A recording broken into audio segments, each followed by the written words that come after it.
Hello everybody, it's your boy the Cauterizer here, and I'm back with a Sorcery healing loadout guide. Now I know this is a little different loadout than what you might see everyone else using, but after a lot of testing, I've been playing Sorcery a long time. I've made a couple different characters and deleted them, gotten like 90 CR, deleted them just because I hated Sorcery back in the day. But it is a really good power set. It is a beginner power set. It is a very easy power set to use, but it's an effective power set. Now this loadout is a little different, like I said, than what you might be used to seeing, but I believe this loadout wholeheartedly puts out the top healing for Sorcery that you can get.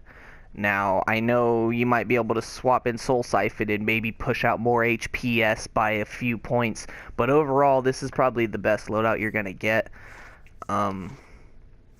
It's got the most utility workaround ability in it. It just has the most options in a heal loadout for Sorcery, in my opinion, right now. So we'll go right into the actual power tree of things. Into Destiny, we're going to grab Condemn, Soul Siphon, Rejuvenate, Invocation of Renewal, and Circle of Destiny. Down on the Summoning, you're going to grab Summon Guardian, Soulwell, Boon of Souls, Ritualistic Word, Transmutation, and Shard of Life. Boon of Souls is interchangeable in the loadout, but I'm not using it for reasons I'll explain in a bit. Into the Iconics, the only two that really matter is Miracle Worker and Empathetic Healing. I like Wisdom of Solomon for the bonus power so I can throw at least an extra heal out, and Nanoweave Armor to give me some defense to take a hit if I do. So onto the loadout, we're going to start with Rejuvenate, Shard of Life, Invocation of Renewal, Ritualistic Word, Soulwell, and Circle of Protection. The good old cop.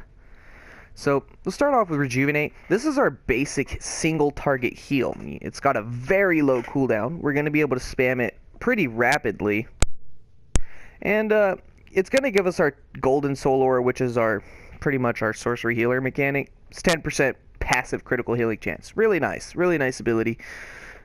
Like I said, it's a very fast cast rate. You're going to be able to clip it in between like a lot of your heals. And that kind of is to make up for the fact that Sorcery is really lacking some hard AoE healing. And this having a fast cooldown kind of helps out with that. Shard of Life.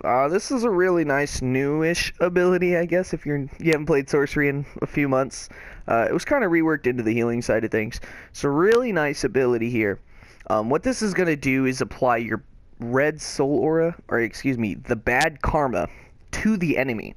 And what that's going to do is when an enemy has bad karma on them, when they hit one of your friendlies, it's going to heal them. Essentially making that hit total less damage at once. Pretty much it's damage debuffing them because they're healing when they attack. Very nice ability there.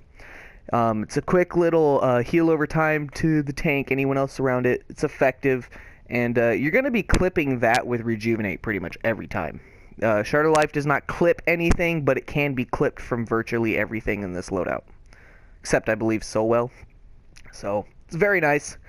On to Invo. Now, this is our big group healing. Now, I know I said earlier, Sorcery's lacking some AoE burst heals, and this is kind of where it comes in. This ability, although it is very good, it's just like Bloom with nature, it's just like Ionic Drain with electricity. It's going to take a few seconds to get that heal going, but at the end it's going to heal everyone in the raid for a very sizable amount. Now the thing that sets this heal apart from the other castable heals, where like how I said nature heals has the little pheromones, this one's little bonus effect is whenever group members are below 35% health, they'll be healed more quickly. But however, do not feel too safe with that last line of text. I still do recommend, if anyone gets to 30% health or less really quick, you want to jump cancel out of these long cast heals as soon as possible and hit some other heals.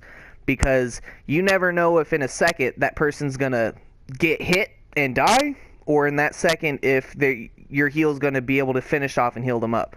I would say as healing, especially me, as I solo heal everything, it is a lot safer to just jump clip it and hit a different heal. You miss the power on the heal, whatever. You can cast it again. So just be careful with heals like this, guys, on any power, it doesn't matter. Be very careful and be ready to jump clip at any time that you need to, because that's where a lot of raids die. I've seen a lot of healers solo healing using these kind of abilities, and raids will just straight drop because they refuse to jump cancel them. I've seen raids get dropped down to like 5% health and sit there for a good 3 seconds, and the boss does, or any ad does, some weak ass AoE ability that could do 5% of anyone's health and kills the whole raid. So I mean, you guys got to be really careful using these spells, but they're very strong. Very strong heals indeed. Now, ritualistic word. Good old word. I miss the old sacrificial offering where it was an AoE heal over time to the group. I felt that worked a little better, but it's still decent. Ignore the part on this ability that says provides a shield for the watcher pet and restores power over time to him.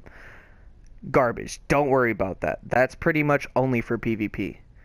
I do not ever use watcher in like any situation unless it's PvP. It's not really that good. But ritualistic word here, it's going to give you a quick little 4-man, 4-raid. It's going to heal half your raid all at once. Pretty much about the size of rejuvenate, so it's giving you, multiple rejuvenate. It does have kind of a sizable cooldown for the ability, which is why I said you can replace this with Boon of Souls, which is the shield right here, looks like this, or Soul Siphon. Now, I don't like Soul Siphon. I think it's too weak to be worth it. But you can use it in there if you want, if you feel you need some more speed. If you want some more speed, Soul Siphon is really good. It's weak, but it's quick, and it's spammable, and it's AoE if you hit people. So, I don't normally recommend Soul Siphon, but it does fit its niche in specific situations.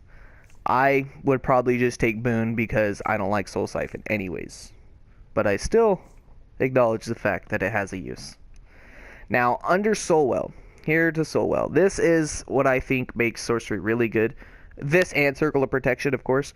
But this is probably just my personal favorite ability in Sorcery. I really think Soulwell is a cool ability. I like how it works, and I think it makes sense that it's a Sorcery ability. You're allowed to have 3 of them up at once, although it might take you 40 seconds or so to get them all out there. Something like that, 30 seconds to get all 3 out there. It's like a 10-second cooldown. But what this is going to do is it's going to provide permanent healing to everyone around you. Every second that this thing is out longer, pretty much, every time something dies, it gets stronger. Anytime something dies, it's going to put out a rejuvenate equivalent heal to the whole raid at once. You're pretty much getting a full rejuve on the full raid every time something dies. And if you have 3 of these up, then you're pretty much putting 3 times 8, 24 rejuves all at the same time. Like, who can put out that much burst healing? I mean, Soulwell's really nice. And it's going to be there to help boost you up, keep your good hots out. It's a really nice ability. It's invincible, can't be destroyed by anything, can be placed wherever. There's no real side effect not having it. And you can clip it with Rejuvenate.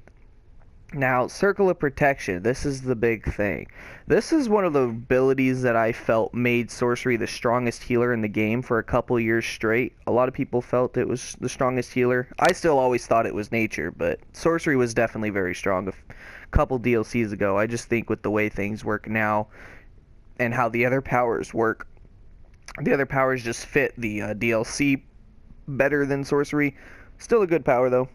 Circle of Protection is our big static AoE. Now, what static means, static AoEs are area of effects that are placeable. They stay there. They don't move with you. That's what a static AoE is. And Circle of Protection is a static AoE. Just like Inferno would be, or Gravity Well for Quantum. Those are all static AoEs. Now, a lot of Sorcery healers will put Circle of Protection onto the tank, which I can understand why. But it is a lot more effective to keep Circle of Protection on the raid rather than the tank, so you can focus all your main heal abilities onto the tank. And your Circle of Protection is going to be doing way more heals versus the mana and the time that it's out. It's just way more effective to keep Circle of Protection on the raid unless it is needed to be on the tank, i.e. he's very squishy, he's enthroned, and he has ads on him. A lot of the ads, Circle of Protection is nice for those situations. But for 95% of the time, you should keep Circle of Protection on the raid group, which I never see sorceries do.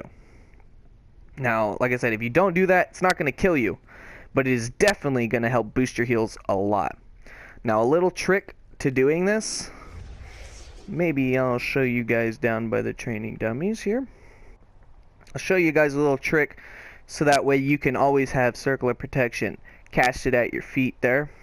It's a really nice, easy thing to do. It's not going to take you a lot of brain power. Okay, so we're targeting him, right? Hit him with like Soul Shard. It's going to hit him. Well, what you do is you turn your camera away, untarget him, hit Soul Well, target him again. Or I mean Circle of Protection. Look at that. It's literally that easy. Untargeting, targeting. It's that easy to replace your Soul Well, guys. Look at that.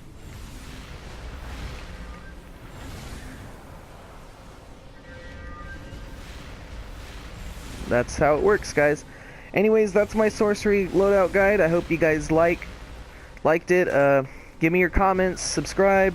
If you have any input, please put it in. I'll answer any of your questions. I will take anyone's opinion. And let me know what you guys want to see next. It really helps me out when you guys tell me what content you want me to shoot for.